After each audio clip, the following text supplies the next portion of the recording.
And welcome back to another video. তো তোমরা সকলেই জানো যে খাকি দা বেঙ্গল চ্যাপ্টারের গতকালকে অ্যানাউন্সমেন্ট টিজার এসে গেছে এবং এইটার পরিপ্রেক্ষিতে একটা জিনিস বলি যে খাকি দা বেঙ্গল চ্যাপ্টারের অ্যানাউন্সমেন্ট টিজার এসেছে, তো তোমরা সকলেই জানো। এর সাথে সাথে জিতের এবং প্রসেনজিৎ চট্টোপাধ্যায়ের এই দুটো মানে এই যে প্রত্যেকটা টিজার এসছে তার মধ্যে যে কতটা মানে বলতে পারো যে হাইপ ছিল বা কতটা ভিউজ পেয়েছে সেগুলো নিয়ে যদি দেখো, যে আজকে অ্যানাউন্সমেন্ট প্রত্যেকজনের অ্যানাউন্সমেন্ট এসছে, শুধু শাহরুখ খানেরটা বাদ দিচ্ছি কারণ শাহরুখ খান একটা প্যান ইন্ডিয়া লেভেলের সুপারস্টার, মানে সুপারস্টারই, মানে শাহরুখ খানের কথাটা আমি ছেড়ে দিচ্ছি।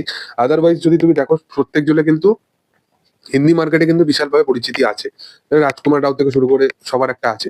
কিন্তু খাকি দা বেঙ্গল চ্যাপ্টার মানে যতক্ষণ শাহরুখ খানটা আসেনি, খাকি দা বেঙ্গল চ্যাপ্টার কিন্তু ভিউজ এর দিক থেকে মানে একদম এগিয়ে ছিল। মানে যেরকম কালেকশন, মানে কালেকশন বলি, যেরকম ভিউজ এর দিক থেকে এগিয়ে ছিল এবং যেরকম মানে বাংলার অডিয়েন্স ওয়েট করেছিল এই কাজটার জন্য, সেটা দেখে বোঝা যাচ্ছে যে খাকি দা বেঙ্গল চ্যাপ্টারের ভিউয়ারশিপ কি জেনারেট হতে চলেছে। মানে আজকে যারা একটুখানি যাদের ওয়েব সিরিজ সম্বন্ধিত ব্যাপারে বা যাদের ভিউয়ারশিপ সম্বন্ধিত ব্যাপারে একটুখানি মানে যারা একটুখানি বুঝতে অক্ষম তাদেরকে ক্ষেত্রে বলে রাখি যে আজকের দিনে দাঁড়িয়ে যদি তোমরা দেখো ব্রহ্মযোগম, তারপরে 12 ফেল, তারপরে লাপাতা লেডিস, এই সমস্ত ছবিগুলো যেগুলো যেগুলো এসেছিল না, প্রত্যেকটা ছবি কিন্তু বক্স অফিসে বড় পর্দায় চলেনি। ব্রহ্মযোগমটা চলেছিল তাদের নিজের ভাষাতে, কিন্তু পরে এক্সপ্যান্ড হয়েছিল যেরকম ভাবে, সেটা হচ্ছে যে ওটিটিতে আসার পর। তো ওটিটি হচ্ছে এমন একটা জায়গা যেখানে কিন্তু ট্যালেন্টকে কখনো পিছনে ফেলা হয় না। মানে তুমি যদি জিগরা দেখো, জিগরা বড় পর্দায় চলেনি, কিন্তু ওটিটিতে যখন আসে সবাই কিন্তু অ্যাপ্রিসিয়েট করে। তো ওটিটি এমন একটা জায়গা সেখানে কিন্তু কোনো লোকানোর জায়গা থাকে না, কিছু থাকে না।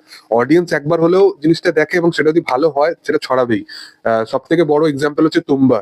তো ওটিটি প্ল্যাটফর্মে এসে ভিউয়ারশিপ জেনারেট করলে সেটা যে কখনো ভালো লেভেলে বিজনেস করতে পারে না সেটা ভুল কথা। আজ 12 ফেল দেখে নাও, যে আজকে সিকুয়েলের উপর কাজ শুরু হচ্ছে। 12 ফেল কিন্তু যখন বক্স অফিস ছিল চলেই না ছবিটা। তো সেই রকমই একটা সিনারিও হয়ে দাঁড়িয়েছে আর কি। তো এখানে দাঁড়িয়ে যে খাকি মতো একটা জায়গাতে নেটফ্লিক্সে তার কাজ আসছে, প্রসেনজিৎ চট্টোপাধ্যায়ের কাজ আসছে এবং বড় পর্দায় বছরে কোনো জিতের কাজ আসবে না, তো সেটা নিয়ে আমার মনে হয় যে কথা বলার কোনো জায়গাই নেই। কারণ নেটফ্লিক্সের মতো জায়গা আসছে এবং বলিউডের যদি কারো কাজ আসে, মানে তুমি জানো যে এ ওয়েনেসডের মতো কাজ যেটা নীরাজ পান্ডে বানিয়েছিল, সেই কাজটা একবার দেখে নিও। সেই কাজের যে কাস্টিং ছিল সেই টাইমে দাঁড়িয়ে, সেই কাজের মধ্যে নাসিরুদ্দিন শাহ, অনুপম খের, এরকম বড় বড় অভিনেতারা, জিমি সেরগেল, তো এরকম বড় বড় অভিনেতারা সেই কাজের সাথে যুক্ত ছিল। সেখানেই কোনো একটা চরিত্রতে জিতকে কাজ করা হয়েছিল এবং জিত সেই ছবিটা করেনি। এত বড় মাপের একটা ছবি এবং সেটা একটা মাস্টারপিস ছবি। তো সে তার যে মাইন্ডের মধ্যে সেই জিনিসটা পুরোপুরি শার্প, যে যখন আসতে হবে তখন একদমই মানে এরকমই কাইন্ড অফ কিছু একটা কামব্যাক করতে হবে, না হলে কামব্যাক আমি করবো না। মানে যদি বলিউডে কখনো পা রাখতে হয় তো এরকমই কাইন্ড অফ একটা রোল, এরকমই কাইন্ড অফ একটা চরিত্র করতে হবে। তো জিৎ ভার্সেস প্রসেনজিৎ এই কনসেপ্টটা দেখার জন্য বিশালভাবে ওয়েট করে আছি। আমার মনে হচ্ছে যে মার্চে বা এপ্রিলের কাছাকাছি এই কাজটা চলে আসবে। দেখার, তোমাদের কি বক্তব্য অবশ্যই কমেন্ট সেকশনে জানাতে পারো, তোমরা কবে দেখতে চাইছো সেটা নিয়ে জানাতে পারো।